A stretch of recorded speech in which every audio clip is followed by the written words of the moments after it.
Welcome back to Hometown TCG, ladies and gentlemen. My name is Josh. And I'm John. And we are back with another deck tech video for you. And today we're talking about my favorite hero and everyone's favorite warrior, Dorinthea. Yeah, so Dorinthea has been one of those popular heroes, and for good reason, because she's extremely powerful. She's done well in Classic Constructed, and now we're seeing she's doing well in Blitz. I'm really happy to see her doing well in Blitz, too. For a while, I thought she was going to be left out in the cold. But like every deck tech, we're going to start off, we're going to talk about what the hero does well and what she doesn't do well. And again, in my experience, and I think it comes from Classic Constructed as well, Dorinthea, even in Blitz, snowballs extremely well. She keeps up a lot of pressure. She plays with great pace.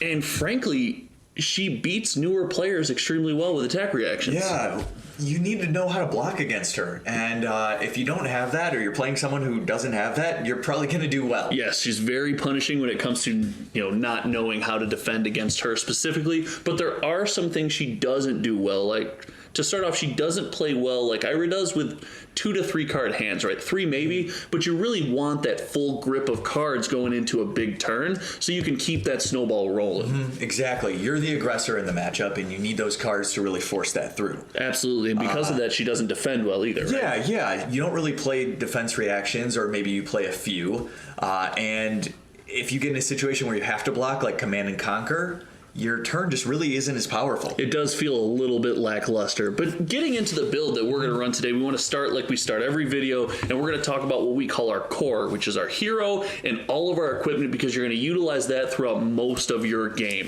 So you want to go ahead and talk about Dorinthea specifically? Yeah. So she allows you to use your weapon an additional time. Yes. That does require kind of a constraint there that we'll talk about as we flip into the deck, right? Right. So your goal is centered around your weapon, and our weapon of choice is the Dawnblade. The Centauri Sabers don't quite have enough support for Dorinthea, so the Dawnblade's the way to go.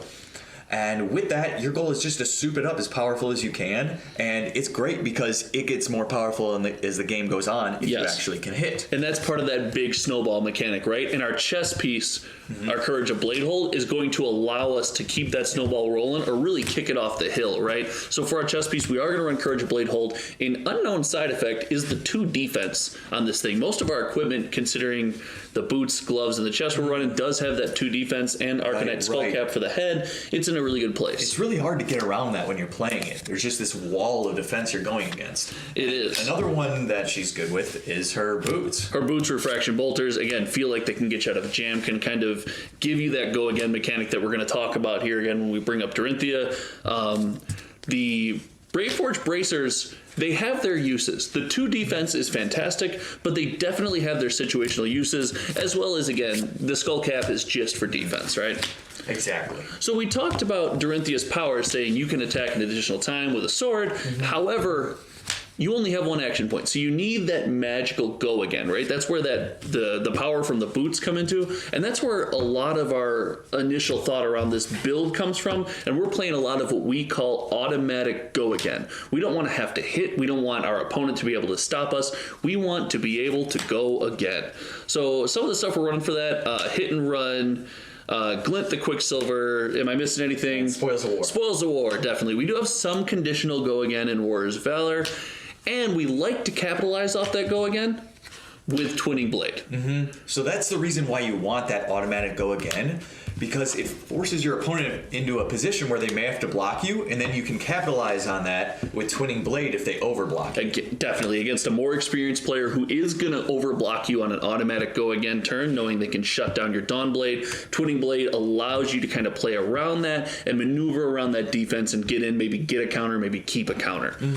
So let's talk about modifying the Dawnblade a little bit, souping it up, attack reactions and whatnot. Absolutely, and that is most of what you're going to be doing with this deck, right? So we're definitely going to play, I guess, kind of what I consider pre-combat setup would be your Sharpened Steel, right? We're going to modify the Dawnblade before combat, so your opponent's going to see it coming a little bit, but that applies a lot of pressure on its own. And then we get into our attack reactions. We got Out for Blood, we got Razor Reflex, Iron Song responds conditionally and is great to tutor up.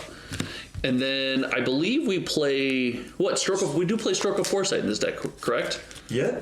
And we that'll hit those. You said Out for Blood. I did say Out for Blood, Okay, and awesome. don't forget to mention the tutor mechanic. that lets you get it. So, what can I think? Singing Steel Blade. Yes, Singing Steel Blade. So that card's amazing because it lets you search for any attack reaction in your deck. It can let you hit a big one. It can let you hit something like Rout as a finisher. Yes. Or it can let you hit Twinning Blade. So it conditionally let's allows talk about some of those big ones. Okay, so it conditionally lets you get an attack reaction, and as the game starts to get tight and your opponent is overblocking, we're going to need something to go over the top, right? And those are what we call our finishers, our overpower, and our routes. These can push through 6 damage minimally a piece based on how your opponent blocks, and you can catch someone off guard and really close a game. Yeah. I mean, 6 damage at the end. It's when you're only dealing with 20 life, that's a lot. It is, especially 6 damage that seemingly comes out of nowhere. Now, something we talk about in all these builds as well is that magic word that I think I use in every deck tech, and if you've been with us for a while, you've heard me say it. It's consistency, right? We need something to consistently apply pressure. All of this seems a little combo-y. You need to pull off certain situations, but there is a couple cards in here that are great for consistency, and I want to start that with talking about Iron Song Determination because of the dominate mechanic. Yeah. There's only so much your opponent can block, especially in a format like Blitz where unmovable isn't as popular. They can maybe block with their defense reaction arsenal, maybe one from hand, but Iron Song Determination helps you push through the damage. It definitely helps you push through, and something that helps you apply that pressure. Even if you don't push through damage, you're going to get a lot of defense. Defense out of your opponent is that Steel Blade supremacy. Right. I mean, the amount of power in that card is pretty insane. It's scary when you see it come up. If you couple it with go again and being able to attack again, being able to reload your hand on each attack, there's been 3 Dawnblade turns with Twinning Blade. It can get out of hand. It almost always pulls an automatic block from the opponent. Yeah, so as you can see, there are a lot of options she can use. All her attack reactions are really powerful, can help you go over the top. But we want to talk about some of the pitch. Yes. The blue cards. Yes, the pitch is what always gets you. If you didn't have to pay resources, this deck would be by and far the best. But we do find it is a tough deck to build resources for. We are running 15 blues, and just like all of our other builds, we want to ensure that our blues not only can be used for pitch, but do something, as you say. Right. So what's your favorite one? I mean, Glint the Quicksilver. Yeah. Glint the Quicksilver for the go again, the attack reaction. I mean, obviously, running blue hit and run. If I had to pick outside of that, blue Sink Below is surprisingly useful. The filter is great in the event that you have to defend out of the arsenal. Yeah, you can always block Kodachi too. Exactly. It's great for blocking Kodachi with Ira being so prominent in the meta right now. And blue Overpower can close a game. It is 4 damage out of nowhere. It can get over the top. It can close a game. It is expensive, but it's very useful, so I'm liking that. We're also running Warrior's Valors, Steel Blade Shunts, and Energy Potion to round out our blue pitch.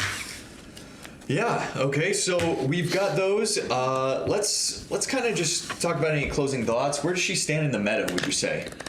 She's definitely not as powerful or as popular as she is in Constructed, but I would say she's in a very interesting spot. In all of our play testing with Dorinthea against various decks, we found that it ended up being a very skillful matchup.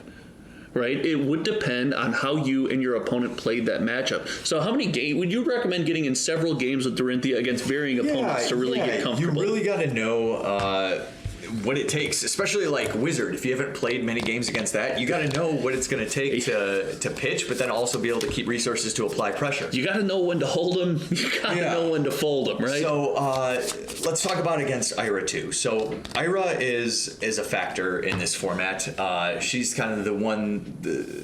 She's the person, the elephant in the room. Everyone, you got to beat her. She's dominating the format right now.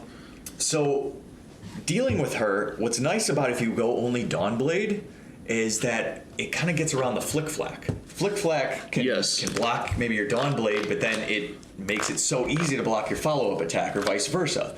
But what's nice about Dorinthea is that you can kind of get around that by just stacking your Dawnblade up tall. You can, and just like how Ira can play kind of her tricks and kind of pull off her combos, you have that ability to, through Route, through Overpower, to, in a close game, push a win through where you might not normally get one. So the matchup with Ira, I wouldn't call it favorable, but I'd call it livable. Yeah. So yeah, I mean, in my mind, she's really powerful.